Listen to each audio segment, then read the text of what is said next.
Sanibonani Mahlabezulu, siyahlangana futhi ku-Ndebele Confessions. Laba banama-confessions thumelani kunamba lezi eziku-screen. Ngisacela ukuthi ni-like, ni-subscribe, ni-share futhi ukwenzela ukuthi sikwazi ukuthi uma ngingaphosta i-confession ikwazi ukufinyelela kini ngokushesha. Nikwazi ukuthi ni-share nalaba abanye ukwenzela ukuthi nabo bakwazi ukuthi bazwe ama-confessions wethu. Incwadi engiyiphethe lana ithi Madawu, mina ngineminyaka ewu-33. Ngingubhuti okhule ehlupheka engenalutho ekhaya, kwakuhlutshe kanjalo ngangingenamzali. Uthi ngahlupheka ngale ndlela yokuthi abantu babengangithathi njengolutho. Ngithe uma ngakhula nginalobu buhlungu phakathi kokuthi ngelinye ilanga kufanele ukuthi ngibe nento zami.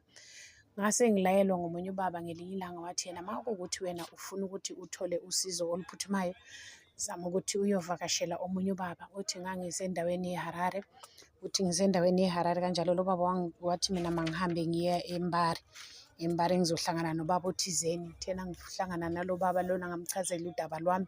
Ubaba lona wathi yena akusiyo into ehluphayo leyo. So lo baba lona wanginikeza umuthi. Thema enginikezela umuthi, wathi yena lo wangitshela indlela engizosebenzisa ngayo umuthi. So wathi yena wangibalela nje into ezimbalwa.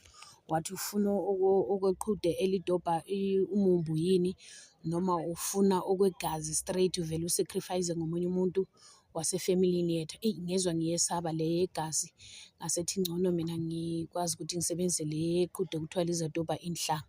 Nakanjani vele lo baba walikhipha iqhude lakhe waphosa inhlanga laphayana, zaphoswa yimi inhlanga leziyana. Iqhude lelana ladobha loya mumbu loyana ladobha inhlanga eziwu-8.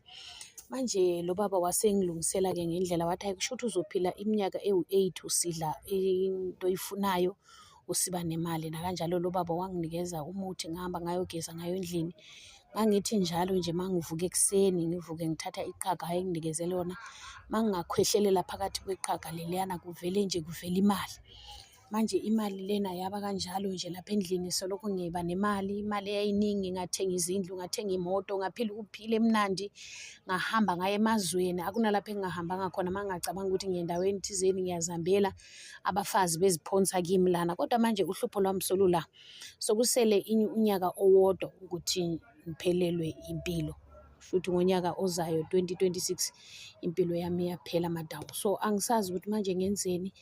Ngabuyela kule nyanga, ngafika ngayitshela ngathi hayi phela iminyaka yami sewu-7 manje, lona we-7 u-2025, 2026 US8, kusho ukuthi kulapho kufanele ngife khona. Le nyanga yathi iyavele uzofa. So into efanele uyenze ukuthi uma ungafuni ukufa, kufanele ukuthi ubulale uma wakho.